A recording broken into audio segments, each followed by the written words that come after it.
I never seen D.L. Hughley get this mad. They might have to call an exorcist.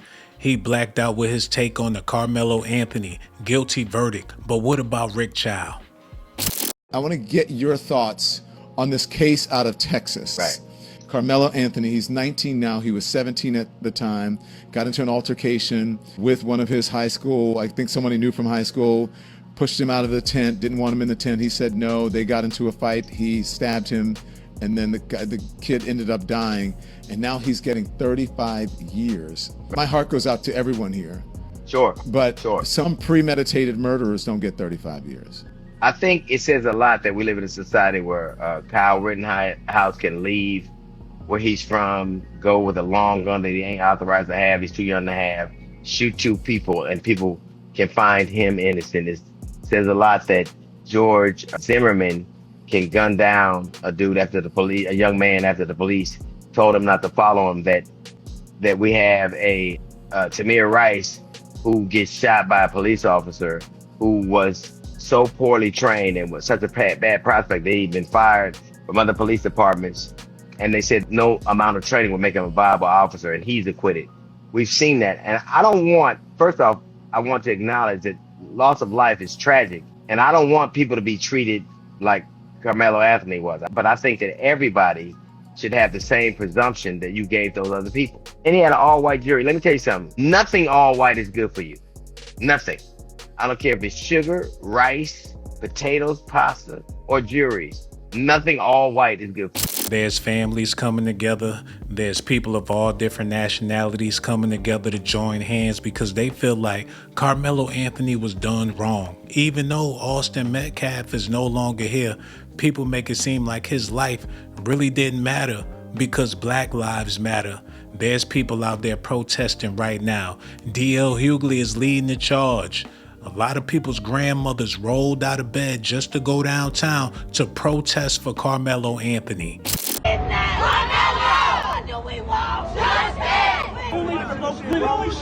know y'all wrong. I swear to God, I'm sick of this.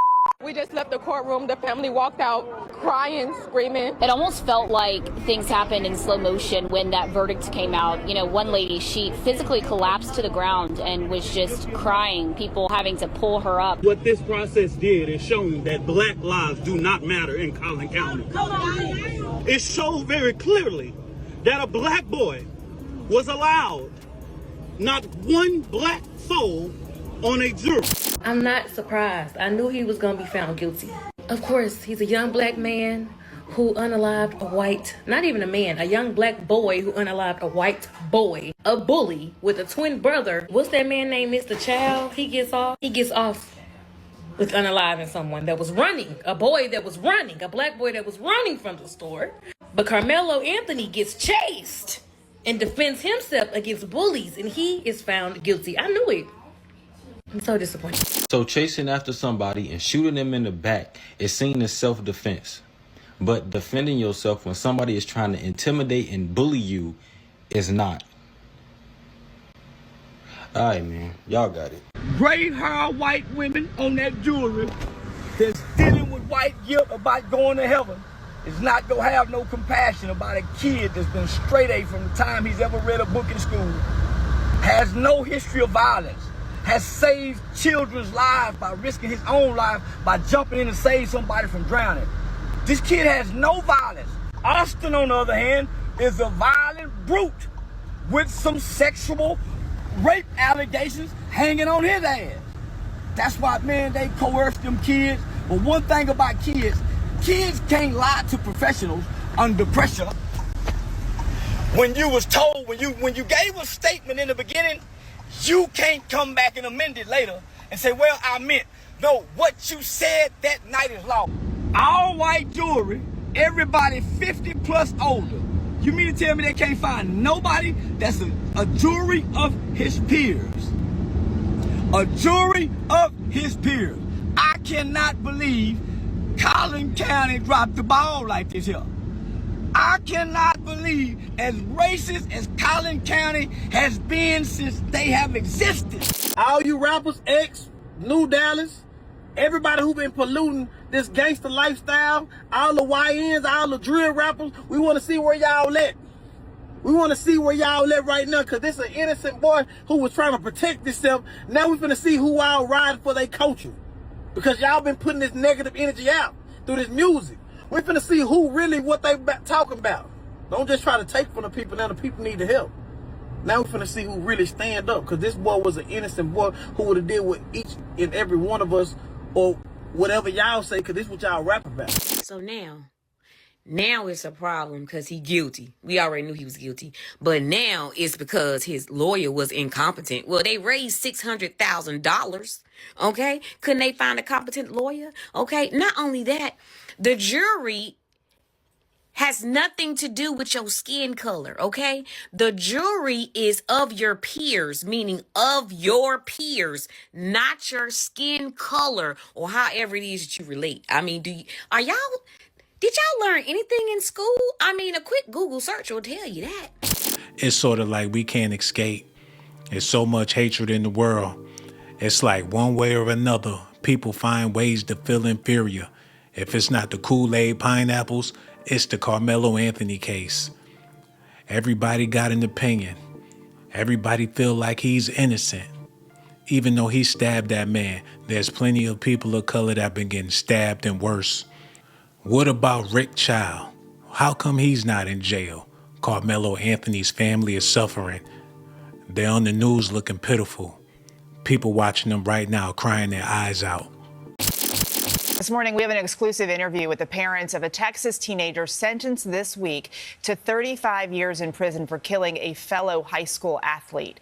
On Tuesday, a jury found 19-year-old Carmelo Anthony guilty of murdering 17-year-old Austin Metcalf. His lawyers plan to appeal. They say prosecutors wrongly excluded black people from the jury. Anthony's parents spoke with Jonah Kaplan about their son, the trial, and their message to the Metcalf family. My son didn't intend to hurt anyone. My son was defending himself. It took less than 3 hours for a jury to reject 19-year-old Carmelo Anthony's claims of self-defense in the stabbing death of 17-year-old Austin Metcalf. Prosecutors argued Anthony intentionally killed Metcalf after being taunted and shoved by Metcalf and his teammates at a high school track meet. Take us inside that courtroom. What stuck out to you? What stuck out to me, number one, was the all-white jury. But I was trying to be, like, all right, it's not that big of a deal. I mean, the truth is on our side. At the sentencing hearing, the defense called only one witness on Anthony's behalf, his mother, Kayla Hayes. What did you tell the jury? To have mercy on my son. What do you say to his grieving family? It's unfortunate to where nobody wins. We've all been hurt by this. Everybody. That poor boy is fixing to experience a life that I would not wish upon anyone. Austin Metcalf's father, Jeff, called Anthony's sentencing bittersweet. What it boils down to for me is this. Austin will never walk through that door again and never give me a hug. The case drew national attention, prompting protests in support of both teens.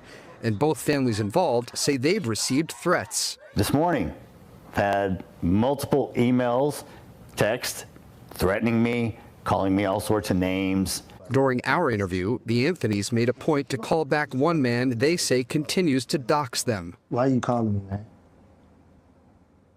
To make fun of you. Both families urged supporters to tame their emotions. I forgave him.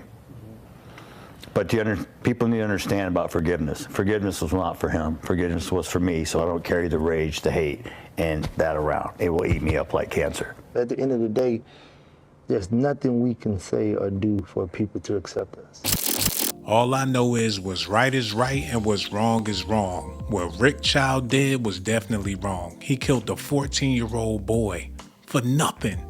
A bottle of water or whatever it was. That boy didn't deserve to lose his life. Carmelo Anthony was wrong too. I'm not gonna sit up here and say he was right. Killing is wrong. I don't care what the situation is. Nobody deserved to lose their life. Justice is justice, and justice needs to be served. All the way around. Rick Chow needs some of that justice too. People talking about they boycotting. But I seen women going in and out the beauty supply store. I parked right there. It's a beauty supply store. It's a Chinese restaurant next to that. People been going in and out them things. I ain't gonna lie. I'm on my way to go get some Panda Express. But that's American food, and it's gonna be lovely. They got brisket. I'm gonna get some sesame seed chicken. But I will not be doing it to support no Rick Chow. Hold on. So look. So Rick Chow, he ran and chased somebody 130 yards, shot him 4 times in the back, and was found not guilty. But Carmelo Anthony, he got jumped. And stabbed him. And told somebody, and I did that. I told him if they come get at me, he did. He told them. And still was, man. So what we need to do? We begin tonight's broadcast with a follow-up to last night's not guilty verdict of Rick Chow, a day after he was acquitted of murdering 14-year-old Cyrus Carmack Belton. We saw reaction, or we're getting reaction, from the community. Our crews saw protesters gathered outside Chow's former gas station off of Park Lane Road in Columbia. Richland deputies also at the store now at this hour. They have been there since shortly after the verdict was announced last night. News 19's Whitney Sullivan speaking with criminal defense attorney John Mobley tonight. He was asked, where does he believe things possibly broke down for the prosecution in presenting his case? From opening statements, one of the vast contrasts that I saw between the prosecution and the defense, where I believe the prosecutors dropped the ball, is they didn't really do much to humanize the victim in the case. And I remember listening to both opening statements. And while the prosecutor, the solicitor, did mention he was 14 years old, that was kind of it. Had I been prosecuting that case, I would have talked about not only his age, but where he went to school, what he liked to do for fun, what video games he liked. I would have wanted to bring him to life so the jurors could have some image of this young man, this life in their mind, and they just didn't do that.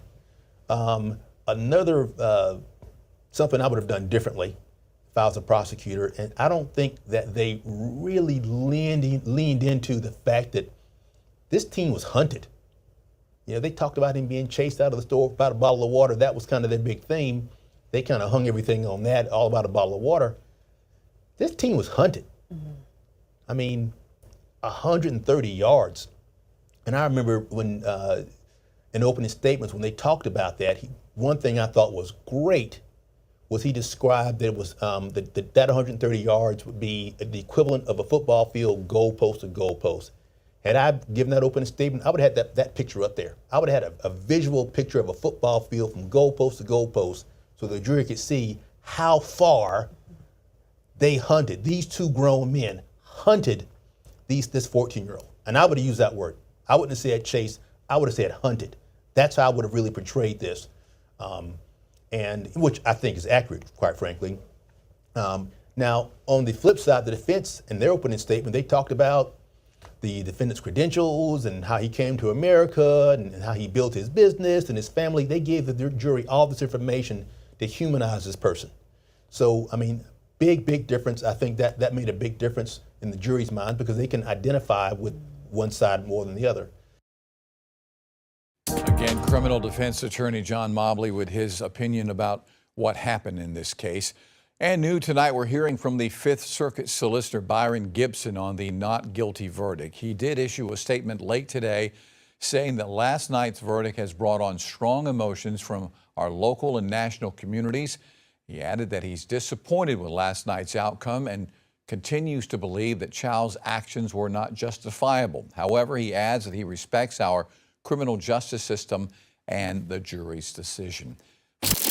This is some sad business. Y'all let me know how y'all feel about this in the comment section below. Shout out to D.L. Hughley for speaking his mind.